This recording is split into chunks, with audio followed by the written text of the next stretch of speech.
Hi guys, today we're going to be looking at Excel skills, how they relate to our workplace, okay, how we can use formulas, how we can use formatting skills, and how to create tables as well. So what is a spreadsheet? So a spreadsheet is a place where we can store vast amount of data.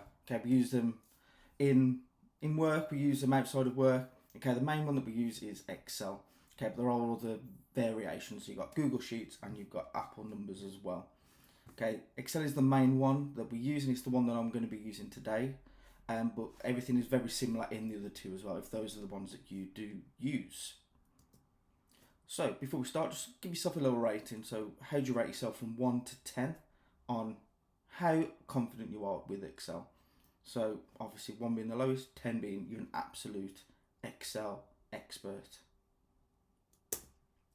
Right, so when you open Excel, this is what it looks like. Okay, so this is just a blank spreadsheet.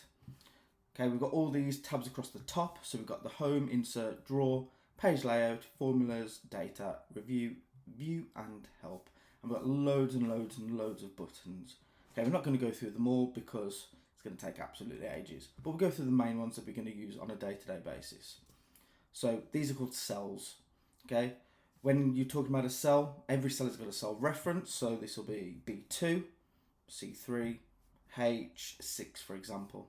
Okay, it's the same as when you're using a graph, so it's along and down. Okay, letters always come first. These are your rows, and these are your columns. Okay, so you may, when you right click, it may say something about delete row, delete cell, delete columns. So this is just so you make sure that you don't use delete the wrong ones. Here we've got formatting, so the text formatting, so you can change the font, you can change the size. These two here is for up and down. So click this one, this font gets bigger, this one gets smaller. Because let's face it, these numbers don't really mean anything. Like, what is a cell 36 size? Don't know. Just go up and down until it suits. Then obviously we've got the bold, italic, underlined. These are your borders. Okay, so obviously here we can see the borders, but if you were to print it off, it wouldn't have borders. So if you did want a specific table to have borders, you can include them here. Then you've got the cell fill and the font color as well. Here we've got the alignment. So the top three is where the data will sit within the cell, so top, middle or bottom, okay, depending on where you want it. And here we've got left, center, right as well. So you can format it so you can have your data in the cell wherever you like it. Okay. Here we've got the number options. So when you click on this, you've got all these different options. This is the way the data is presented in the cell. So generic won't do anything. Number will only allow you to put numbers in the cell. Currency will automatically put the pound symbol or dollar sign in front of it, depending on what you need. Dates will always format it to a date and time, etc. And percentage will format it to a percentage.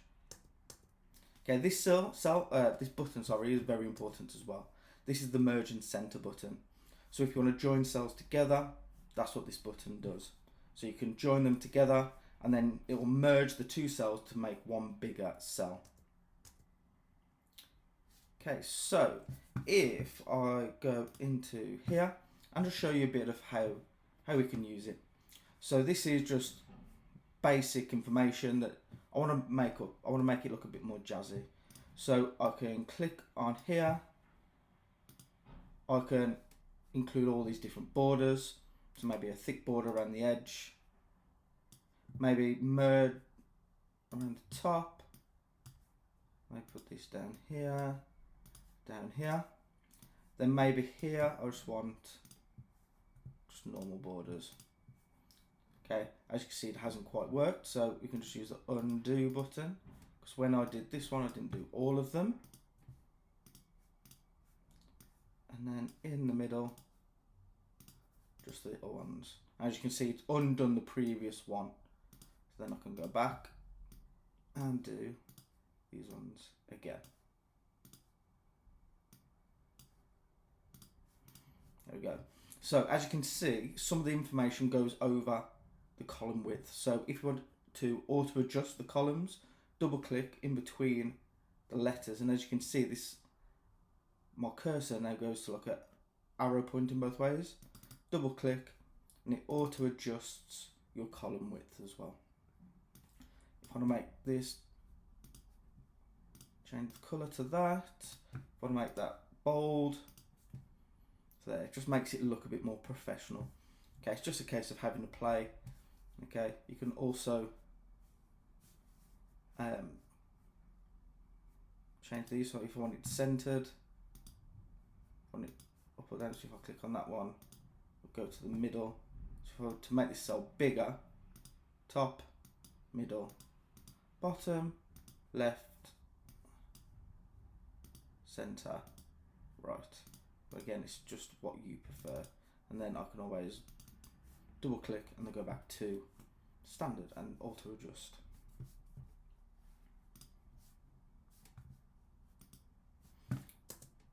Okay, so creating charts. So how do we create charts? So we select our data. Okay, we click insert at the top and we have this recommended charts button here. This will automatically give us some options that Excel thinks is the best option for the data that we have selected. Okay, so it gives us lots and lots of different options. We can either click the specific chart or we can do it for ourselves. So if I go back into here, so here I've got some data. So just a few names, time spent at PC, on the phone or working. So if I was to select all of the data, go across to insert, recommended chart, it would give me all these different charts that it thinks would be good for the data that I've selected. And it's just our choice now to think what we do. So if I were to click this one, okay, it comes out here, I can make it bigger so I can see a little better.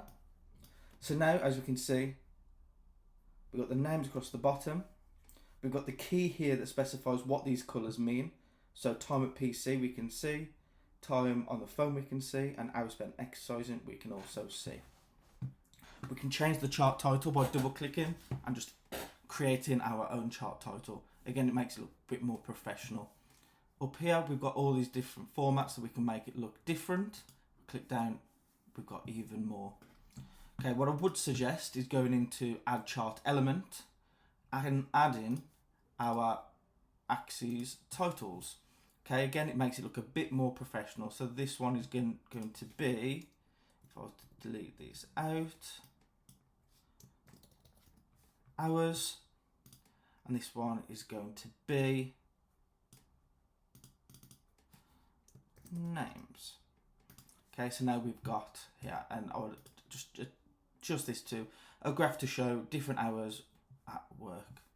Okay, if I was to select this again and go insert, here I've got all these different graphs, so I can select it myself. I don't need to go along with the recommended charts. So if I was to go on graph, I can now select many different formats of these graphs. So I've got line graphs, I've got pie charts, but it's all dependent on what you're trying to show. So I could show a 3D column and it would still do it for me. Okay, if I didn't want to show all of this data, so if I was to do this just here, maybe I wanted to show this one and this one. Okay, the way I would do that is hold down the control button. Okay, but if you are on Mac, it's the command key. So I'm holding this one and this one. I'm only selecting these sets of data now. I'm not selecting it all. Okay, and again, I can go insert, recommended charts. This time I might do a pie chart because I'm not doing any comparisons. So a pie chart would be good. So hours spent exercising. We've got the key down here. And it shows us what it is. Again, we can just click on it. We can change the format here to make it look different. Okay, add chart element. We can add all these in. Okay, lots and lots of different information we can do. We can move them around. Okay, we can always put them back. It's entirely up to you on what you want to show. So you can change the chart type, add data labels. It's entirely up to you. So that is creating a graph.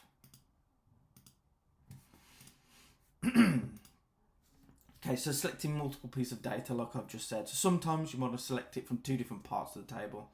First, select your range of data, hover over the second, hold the control key or command on a Mac, and then select your second. Okay, so that is what we've just gone over. Okay, filtering. So there are several ways to filter data in Excel. So first, we can create a table. Okay, so the way we do that is we select all of the data, we go to insert and then click on table. We make sure that my headers are, my table as headers is selected and press OK.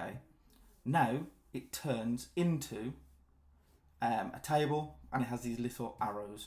So I'll show you how to do that. So if I just remove these, we don't need those now. Okay, so highlight the data, insert, table. My table as headers is selected. Okay. Now it has automatically formatted my table to make it look like a table, and it's put in these little arrows. So if I click on these arrows, it now gives me options to filter information out of the table. Obviously in a little table, it's not going to have much use, but in a big table with lots of information, lots of data, you may want to remove people, remove certain information out. You can also do ascending and descending order. Okay, so smallest to biggest, A to Z. Okay, you may want to do it that way. There is also another way of doing it. So if I go back to here, okay, if you don't need to automatically format, you can highlight the data, make sure we're still on home, go across to sort and filter, click on filter, and it just, all it does is put those little arrows in for us. Okay, as it's over the name, just double click, and we can auto fit to what we need. So it hasn't formatted it, but it has added these in, and now we can still filter. So remove Bob, remove Joe, or put them back in. Okay, it does that for us.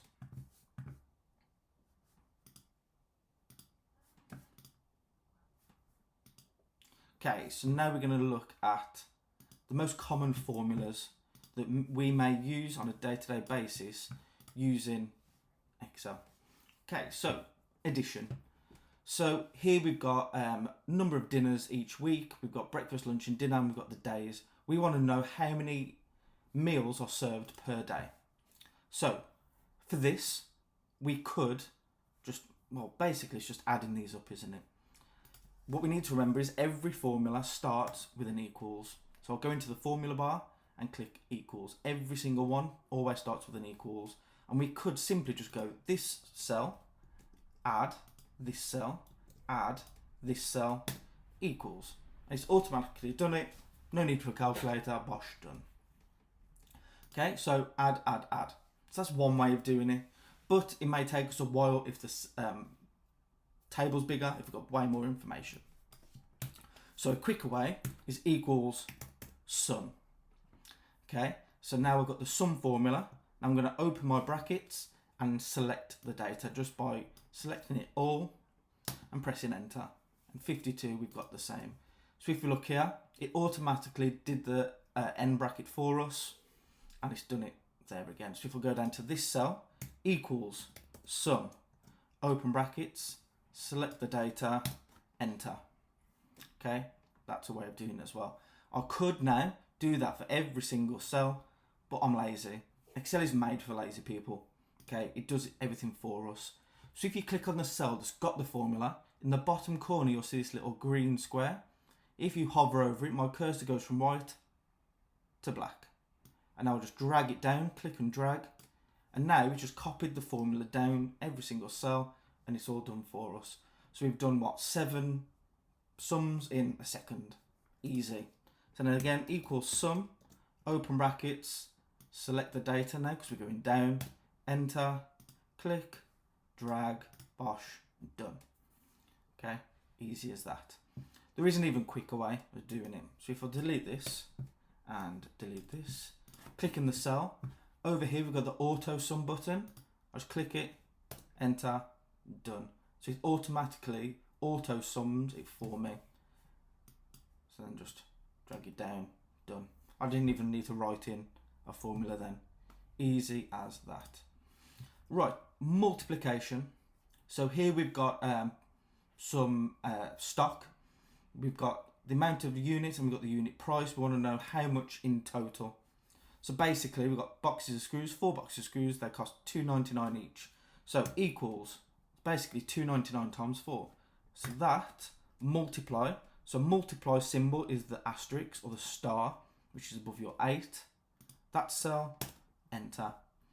So if we click on it and look up here, C18 multiplied using the asterisk, D18. And then just drag it down and they're all done. So it's just that cell multiplied by that cell, and that's how we do multiplication. So now division. So we've got a yearly salary here, monthly salary here, and we want to know the weekly wage. So equals yearly salary divided by weeks in the year, 52. So B27 slash, so the slash this time is the division, divided by 52 equals £442 a year. And again, drag it down and it does it for us. So if your yearly salary is £226,000, you're earning £4,000 a week, which is fair play if that's your yearly salary. Right, subtraction. So we've got cars, we've got the cost of the cars, and the cars have got a discount. So as you can see, these are formatted as a percentage. So we've already worked out the savings. So this car, if you had a 22% discount, all we've had to do here, but delete that, is equals the cost of the car, multiply by the percentage, gives us the answer. So 22% of 9,800 is that. So my cost is going to be equals the cost of the car, take away the savings, equals that. So if I drag this down, if I drag these down, you can see that it's automatically worked out our savings and it's automatically worked out the cost if we subtract the saving from the original cost of the car.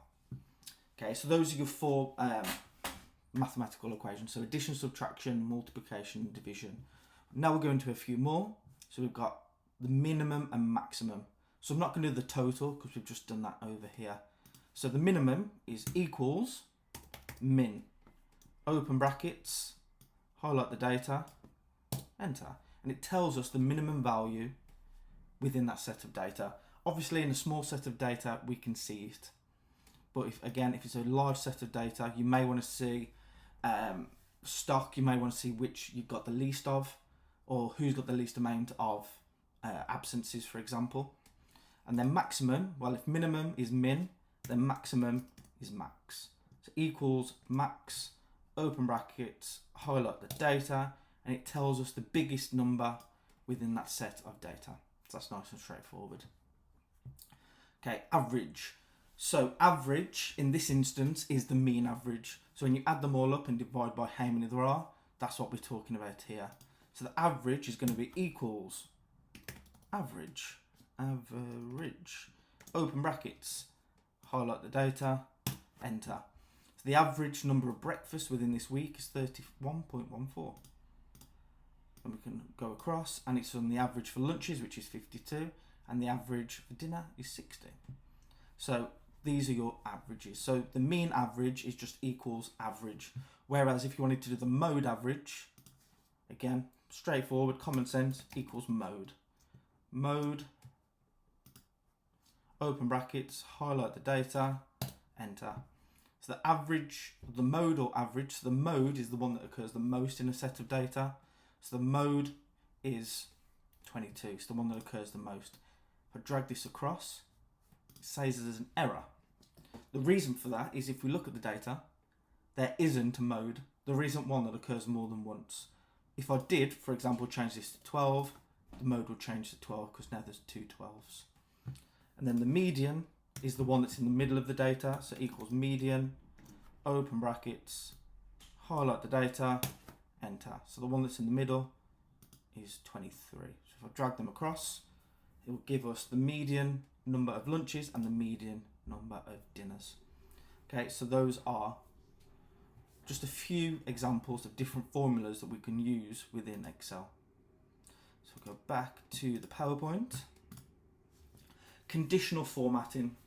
So conditional formatting is a feature in many spreadsheets that allows you to apply specific formatting to cells that meet certain criteria. It's often used as colour-based formatting to highlight, emphasise, or differentiate among data and information stored in a spreadsheet. So what does that actually mean? Well, I can show you. So with this data here, so if I just zoom in just so it's a little bit bigger. So what I'm going to do, I'm going to highlight this data and I'm going to go across to conditional formatting. I want this data to tell me when we're busy or not, and I want it to highlight. So I'm going to go to highlight cell rules and greater than. So if the cell is greater than 80, I want it to glow, or I want it to go red with a dark red text to show me that we're going to be really busy, because above 80 dinners is going to be busy. So now I can see that we're busy here. Okay, you may be that you want to highlight staff absences. So someone that's got a high amount of absences, you may want their name to highlight if it goes above a certain amount. So I might say highlight conditional formatting, highlight cell rules, less than. So if it's less than 40, we're not very busy. So I want it to go green. So now I can see that we're not very busy on these days and at these times of day. So that means I might not need to employ many staff or as many staff. So if I was to change this one to 81, it should automatically go red, which it has. Okay, so if I do go into conditional formatting, so if I highlight these, conditional formatting, highlight cell rules, so you want it to highlight, greater than, less than, between, equal to, text that contains a certain date, if it's that you want. We've got all these different rules. And again, so if it's between, so I said below 40, so below, between 41, and I said above 80, so 80. I can also just customize it, so I can have it whatever I like. So different borders, different fillings. I can change the font depending on what I wanted. So in this time, I want it to go background colour yellow, font colour white, and then okay. I still didn't change the font colour for some reason, but there we go, it's highlighted, the rest yellow. So that is conditional formatting. Okay, the last little bit is the if function. So this is if you want to show off a little bit in Excel. It's a little bit more difficult. So an if function is one of the most popular functions in Excel and allows you to make logical comparisons between the value and what you expect. So if an if statement can have two results, the first result is if it's true and the second is if it's false. Okay, so let's make that make sense. So again, it's a little bit like conditional formatting in the instance I'm going to use it. So I'm going to say, so again, equals if, open brackets. So as you can see, if logical test, the first one is the test. So I'm going to say if this number is greater than 120, so it's going to test if this cell is greater than 120. So if it is, comma, now I'm on value if true. I want this cell, if it's greater than 120, I want it to say the word busy. So I'm going to put it in speech marks, because this is what I want it to show. Busy, close the speech marks. So that's the value if true, comma. So each comma now moves on to the next bit. So the first bit was the logical test, comma, value if true, and now it's the value if false. I want to say not busy in speech marks. Then close the brackets, enter. So now, because this number is not above 120, it's telling me that we're not busy on that day.